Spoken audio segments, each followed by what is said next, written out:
Okay, which superhero reference hasn't already been picked up by somebody else? Oh, right!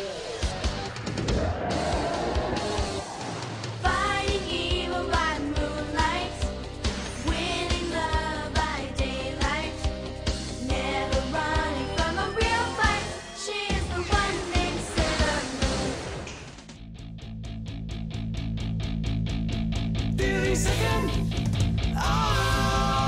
hero metropolis.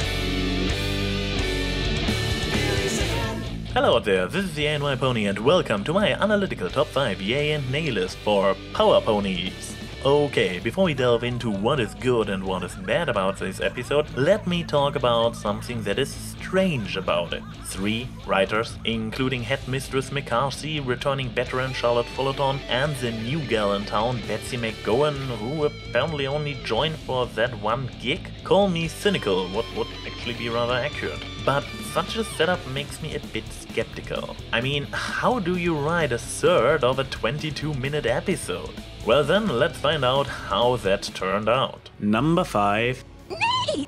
I know, I said earlier that I want to keep continuity out of these lists, but I have two admitted minor complaints about the flow of the season so far. First, this had been the 3rd episode in a row about overcoming self-confident issues. Rainbow loses sight of her own worth in comparison to her idol, then we have Scootaloo dealing with some actual heavy stuff in form of a self-doubt caused by her disability to fly. Now we have Spike angsting about his feeling of uselessness. Dude, your official unofficial title is #1 assistant, you have a stained glass window in Canterlot, and you single-clawedly saved Equestria girls from sucking balls. Seriously, Rainbow had more reasons to angst around. Nevertheless, a bit more variety would have been nice. Also, as thankful as I am that we get constant throwbacks, not only to previous seasons but to previous episodes that just aired a few weeks ago, feeding coal into the continuity train, a bit more substance to those throwbacks slowly becomes necessary. Just a random notch to a previous event in the opening before moving to the actual completely independent plot of the current episode is insufficient.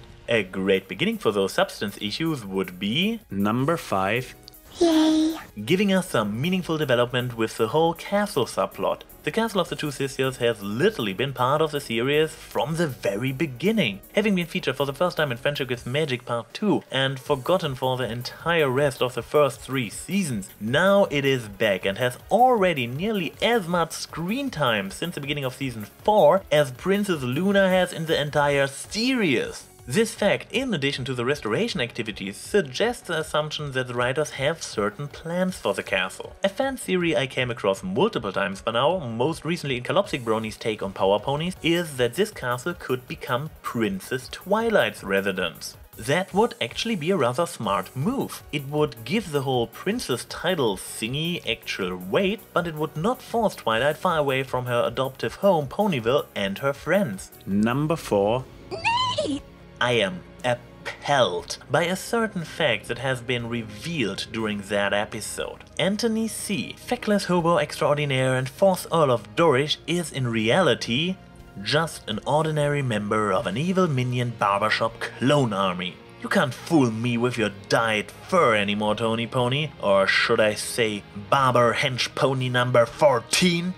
Oh, not this again. Look, if my knuckle-headed clones end up hench-temping for some villainous hair care specialist in her fictitious filament factory, that's no lookout of mine. In all honesty, it could be worse. You rock that comic book metaverse, you marvelous emerald-headed studs, you. Love the style. And into his own reflection he stared, yearning for one whose reflection he shared, and solemnly sweared not to be scared at the prospect of being doubly stallioned. And now for something completely different. Number 4. Yay!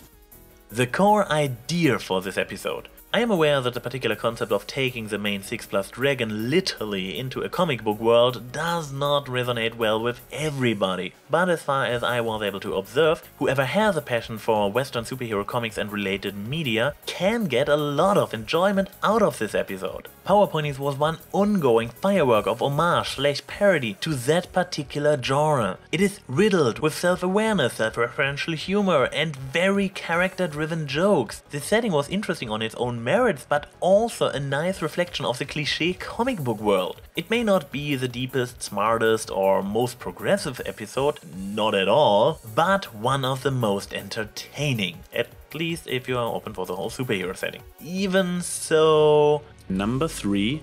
Neigh!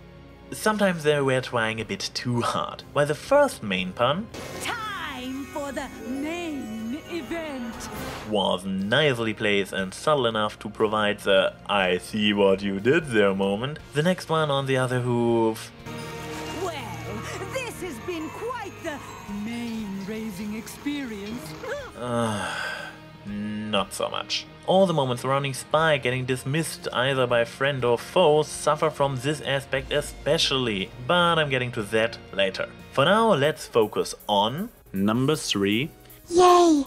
Power Ponies is the best Spike episode so far. Again, as long as you're not upset by the whole superhero setting to begin with. The only other Spike episode that does not present him in an overly degrading manner is Secret of My Excess, but in that one he transformed into a wild beast and is literally out of character. As a consequence, I have a hard time counting it as a true Spike episode, similar to how Party of One, as amazing as that episode is, does not count as a true Pinky episode for me. Sadly, Power Ponies is still not as good as it could have been. It instead gives us yet another self-doubt arc, where there had been the opportunity for a story in which Spike actually gets the role of the leader and mentor for the others, as Biter suggested in the CBD. I am actually a bit disappointed about that, especially since Megan was involved in writing, and I am on record to acknowledge her as the one who usually writes the best Spike in the entire show. Instead, we have to sit through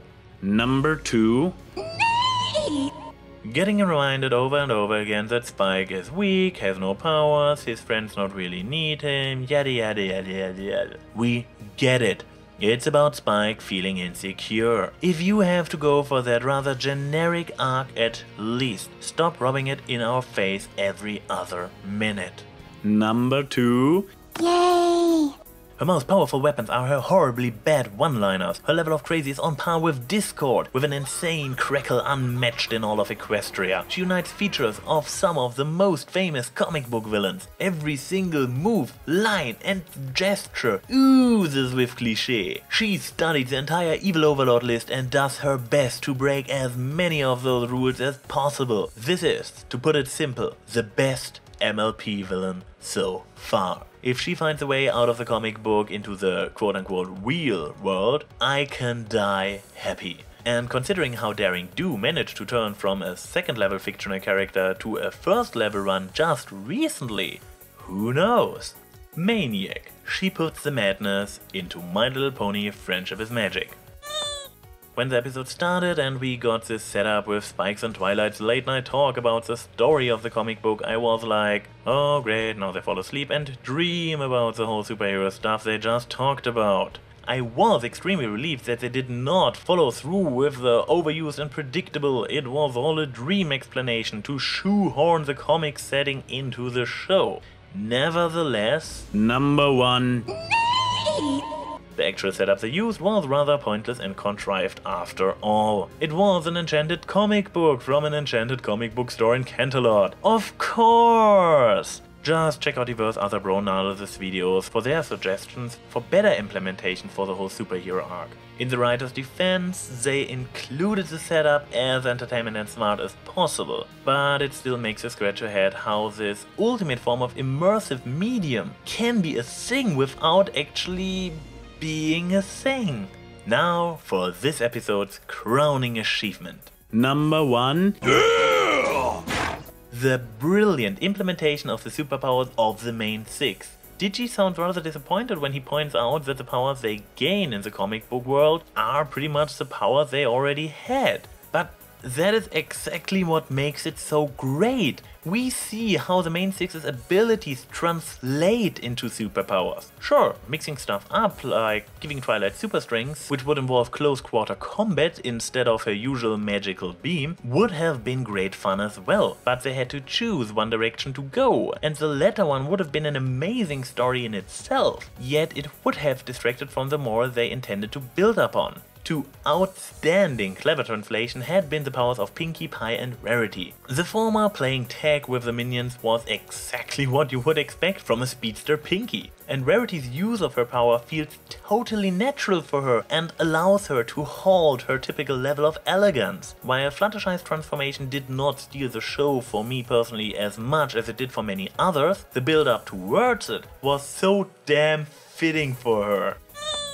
I understand that this episode does not resonate with everybody, and I actually feel kind of sad for those who cannot join in on the fun, since it simply is not their kind of thing. However, for fans of comic books and parodies like me, it was more than worthwhile. This is AnY Pony saying see you soon.